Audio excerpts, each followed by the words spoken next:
Hello, thank you for joining this session. In this video series, we will discuss about Azure Databricks, which is hands-on project based with Unity Catalog, Delta Lake, Medallion architecture, so many other things we will be discussing here. In this video, we will talk about sign up for Databricks dashboard and why Databricks and how to create portal for this dashboard as well. Let's create this term from the scratch, how we can create all the instances using Azure portal. As you can see, I had already opened my portal.azure.com. In this portal, I'm just going to create my Azure Databricks instances. So just click on it where I'm just using my resource, create Azure Databricks service, or you can create here, click here. If it is not showing, so what you can see, just go back home, then search for Databricks, and using Azure Databricks, you can search this keyword in order to create Databricks resource using Azure portal. You will come back here. You can see this create option is there, which allows you to create this instances. As you can see, I have pay as you go and paid subscription. If you have free subscription, so there are some limitations in free subscription, and while set up this environment, you will have to log into your paid subscription. So I would recommend to go for paid subscription, not free subscription. So if you have any resource group already created, then you can choose that resource group. Otherwise, you can create your resource group. I'm going to create RG1 here and will keep all my instances in this resource group only. Let's decide workspace name, instance detail here, and this would be region which is nearest to your place. So I'm going to select this East US as it is, and here I'm going to create this pricing tiers. So create a Databricks resource for pricing tiers. Click here. You can see this is giving option. For example, if you are going you want to see full pricing detail, you can see it will provide everything from one to last. Every resource group, every ADLS Gen 2, everything will be displayed here. Okay, here it is. It's enabling data state. If you go down, if you will select this all purpose compute premium tier West US, here we had East US. I'll have to select my West US. So I'm going to select East US here, and let's say I'm going to connect this Indian rupees, and I'm going to billing monthly. So if I go down, so many with these jobs compute and other services, premium tires, job computing services, DTLT, everything I will be using. So I'll be charged as 45.41 Databricks unit per hour. All right. Here you can see price is also there. If you want to purchase 1 year plan or 2 year plan, these are all series and like what kind of compute resources you are gonna use. So this is entirely giving all the optimized way. You can see, you can scroll down and you can select what kind of resources you're gonna use it. Okay, so I'm going to create this premium which is showing other options also. For example, standard, which is using only Apache standard secure intra ID, role based access control, trial premium 14 days. If you want to go for trial premiums, you can go back here. Otherwise, I'm going to choose premium as of now. Now this, you can keep this manage resource group name, but I'm going to keep it blank, and not any changes required in networking, encryption, security, compliances, tag, and just review and create. So it's validating if it is not, if it anything not wrong here, if anything not red flag, everything is green here. You can see this is showing green. Let's create this one. If it is showing fine, meanwhile it's creating these instances, I can create other part. What is this one? The next step is create a storage account. You can see here I had just created my in step 1 I had just created my this one Databricks resource. Now I'm going to create a storage account from Microsoft vendor from resource group only. So I'm going to log in again. It's asking my credential and search for storage account.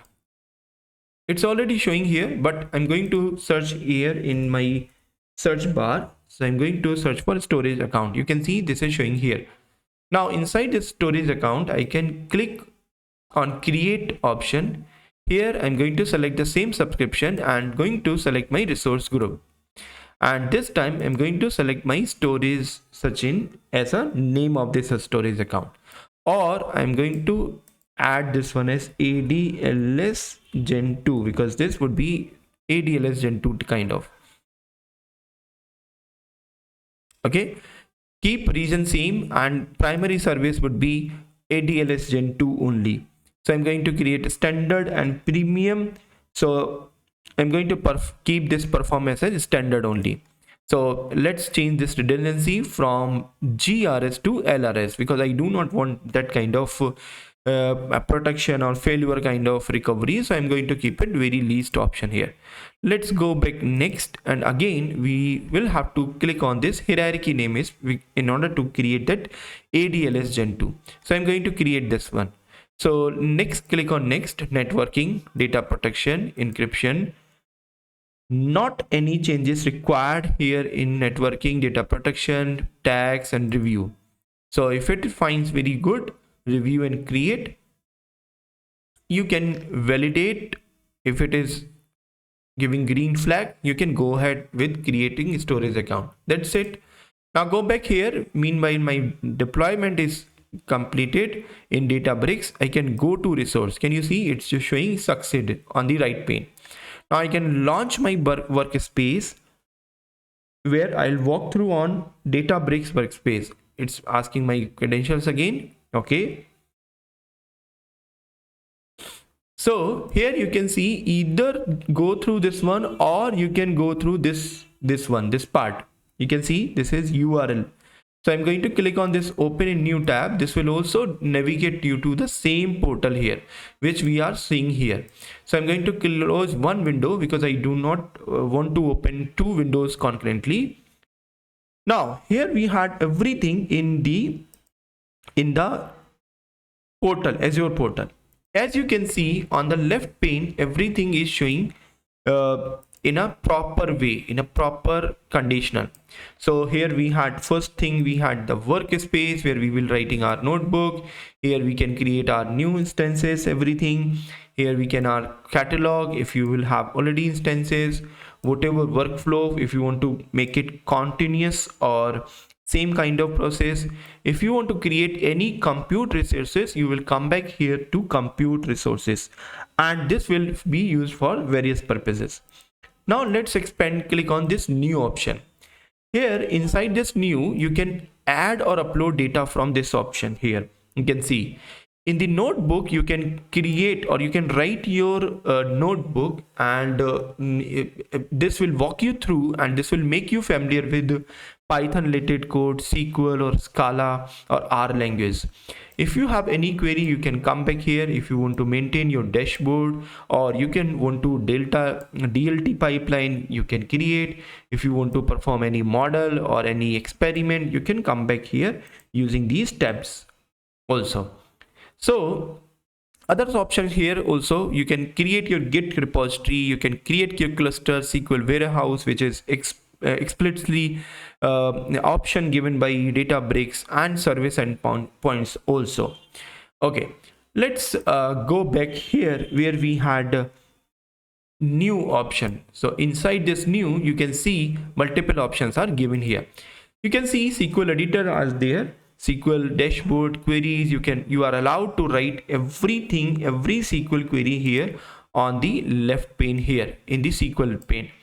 You are supposed to perform any data engineering tool, so you can write your delta live tables, data injection here, job runs, or if you want to perform any ML related code, so you can come back here, write your experiments and perform any other workflow, any other models you can create. There are so many inbuilt models, predefined models also in Databricks. All right, let's go back here. Now I can see this one is the workspace, and here I can see multiple options are there. If you want to create folder, you can create folder here. So let's define this folder. For example, my first folder or any other name. So I'm going to create this folder.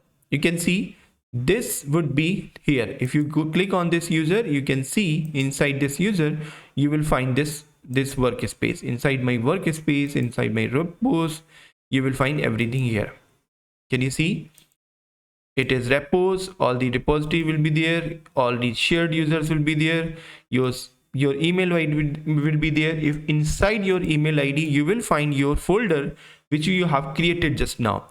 So here we had the folder, here we had all the options, and other things are also here.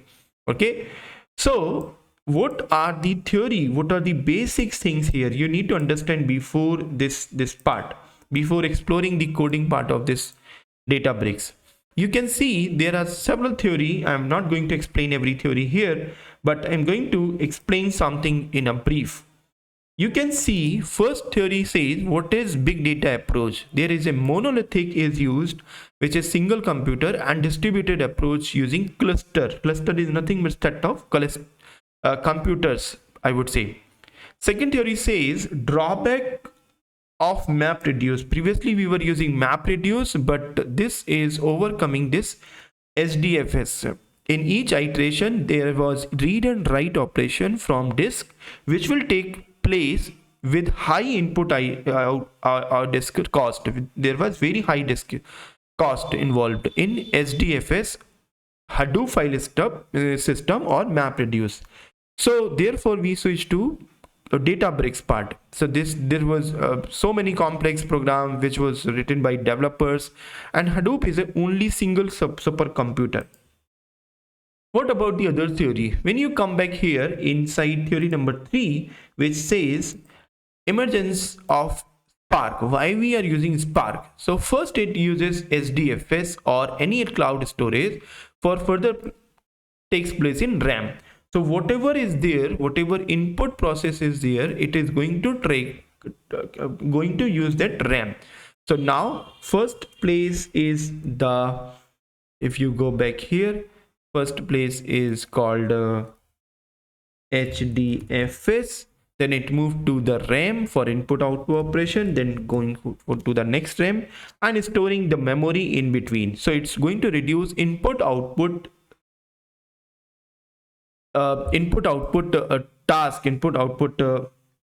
memory shield in this field. All right, so this would be input output cost.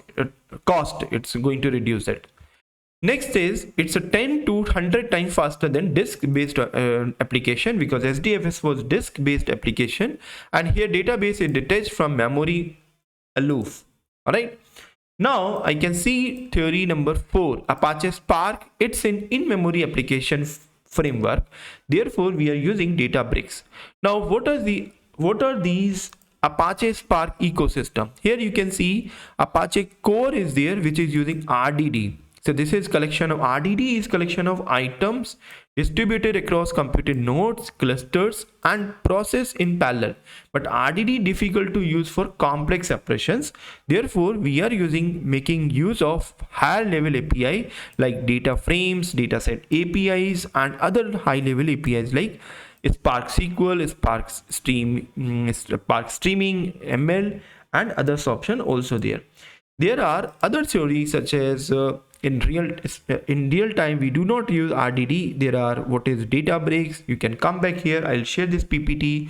You can see how Databricks work with Azure. We can integrate with Secure Intra ID, Data Factory, Power BI, Azure DevOps, Azure Databricks architecture, control panel, Databricks, computer panel is there, and then cluster types is there. So many cluster types are there.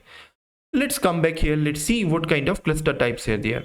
When I'm going to click on this compute operation, you can see all purpose compute operations are there. Here we had the all compute operations. Let's create some computer for as of now. I'm going to create this option. Here you will find several other categories. Can you see?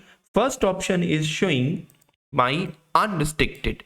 Second option is showing whether I need single node or multiple node. Here you can see this is the second option.